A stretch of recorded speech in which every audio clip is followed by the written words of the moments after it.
senators are fast-moving. Unlike other big rallies, Bit earlier at about 7 a.m., a group from the Coast Guard. Welcome to #PHVote 2013. today on Rappler, the Supreme Court declares free schemes in the Disbursement Acceleration Program unconstitutional. President Aquino says actress Nora Unor's drug conviction cost her the National Artist bid. And Prime Minister Shinzo Abe announces Japan can send troops into battle to help an ally against a common enemy.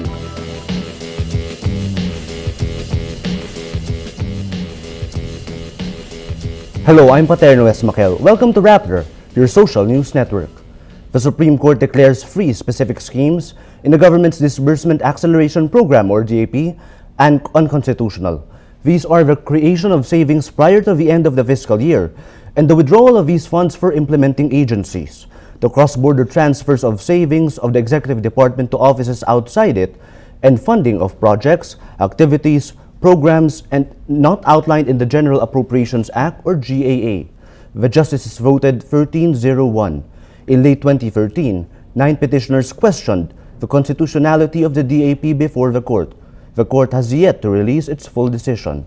DAP is a program initiated in 2011 to transfer unused funds from slow-moving projects to fast-moving ones. The government defended the program, saying it was necessary to fast-track growth in the economy. Senator Jinggoy Estrada says budget officials must be held accountable after the Supreme Court declares free DAP schemes unconstitutional. In a statement Tuesday, the senator says heads must roll and budget officials must be held accountable. It was an obvious reference to Budget Secretary Florencio Abad, a key ally of President Aquino. In a privileged speech in September 2013, Estrada said senators who voted to convict former Chief Justice Renato Corona in 2012 were allotted an additional 50 million pesos each. Abad later said the money came from DAP, but denied it was a bribe. Like Estrada, Senator Miriam Santiago welcomes the court's ruling. She earlier criticized the DAP as unconstitutional. Along with former Senator Joker Arroyo and Senator Ferdinand Marcos Jr., Santiago was one of the 3 senators who did not get an allocation from DAP.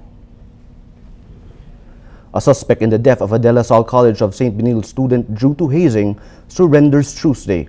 The suspect, who is also a member of fraternity Tau Gamma Phi, turns himself in the Manila Police District. President Benigno Aquino condemns hazing in response during a speech Tuesday.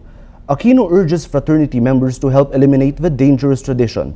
He adds, to inflict such harm on people you will call brothers really escapes any logic I can fathom. Why did President Aquino drop the name of Nora Unor from the national artist list? He answers the question Tuesday. The reason? Her drug use. In 2005, Unor was arrested in the United States for alleged possession of illegal drugs.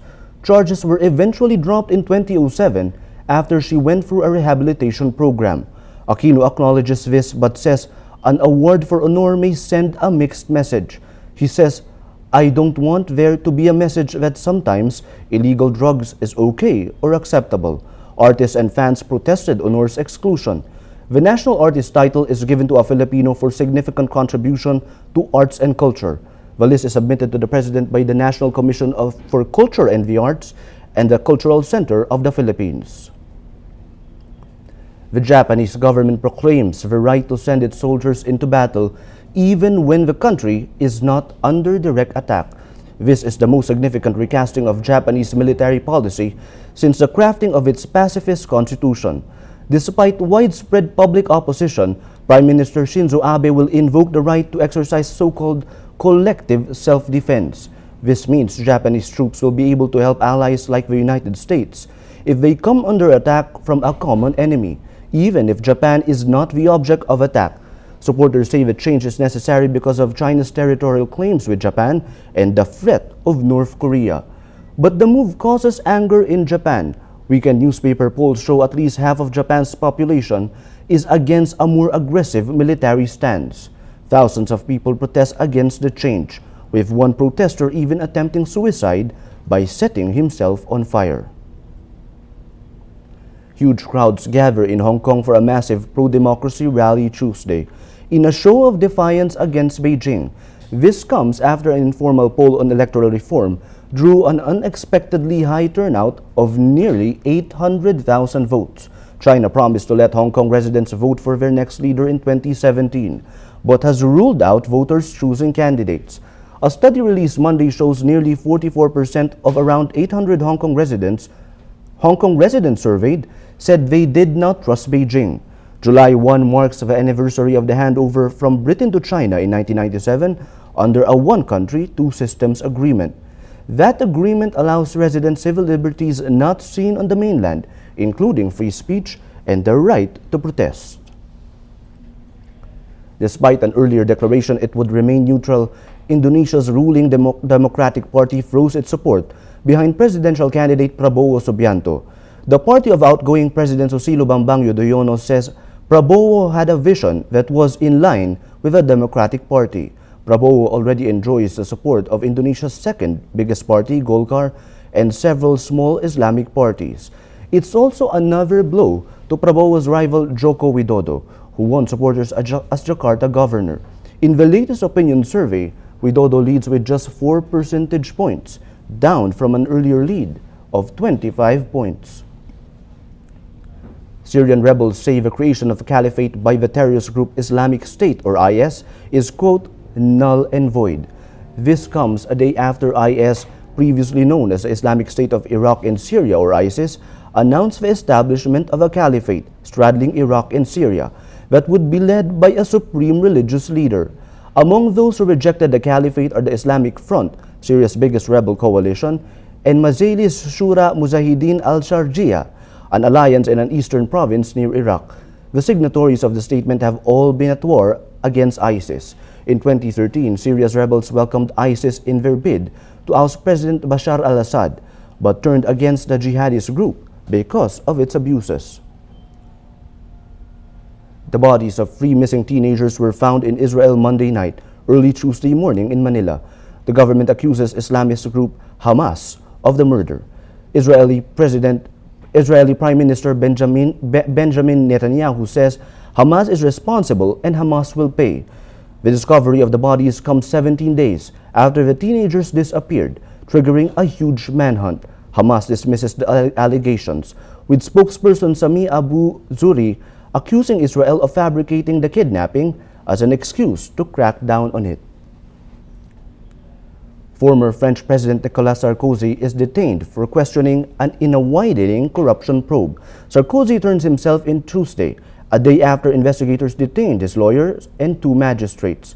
The investigators want to establish if Sarkozy abused his power by promising a high-ranking judge a prominent position in Monaco in exchange for information about a probe into illegal campaign funding. The case could be devastating for Sarkozy's hopes of a political comeback in time for the next presidential campaign in 2017. Let's now look at Rappler's Wrap for today, a list of the 10 most important events around the world you shouldn't miss. At number 3, the U.S. Supreme Court votes 5-4 in a ruling seen as a victory for religious freedom.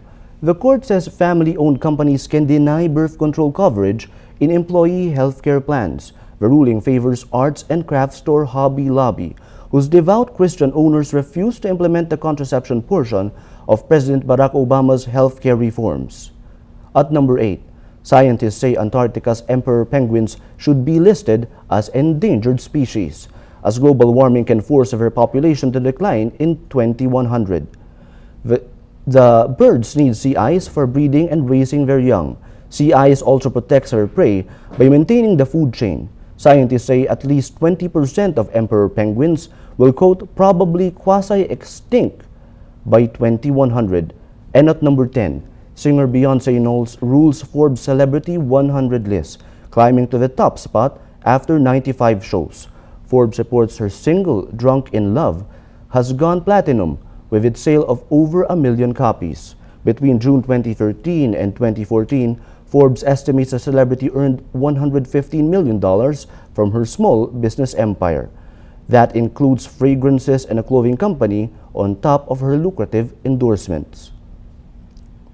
For the full top 10, visit Rappler.com's The Wrap. Every story on Rappler has a mood meter which gives you 8 emotions to choose from.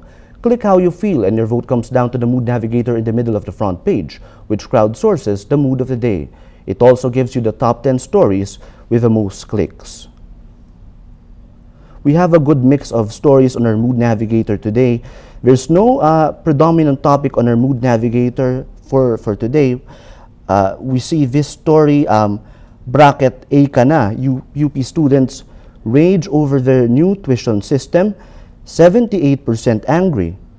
Now this story, our top story for today, Supreme Court, free DAP schemes unconstitutional, 80% happy. This story, Aquino condemns hazing, it escapes any logic, 61% angry. And the story that got the most number of votes for today is this one. It's still about the senators involved in the pork barrel scam, visitors and food galore in jail, the perks of senators, 54% angry. All these stories contributed to the mood of the day. Today, most people are angry. That's Rappler's newscast for today, July 1, 2014. Visit Rappler.com and watch our newscast Monday to Friday. Tell us how you feel on our mood meter and help us crowdsource the mood of the day. I'm Paterno Esmaquel. As we say at Rappler, tomorrow begins today.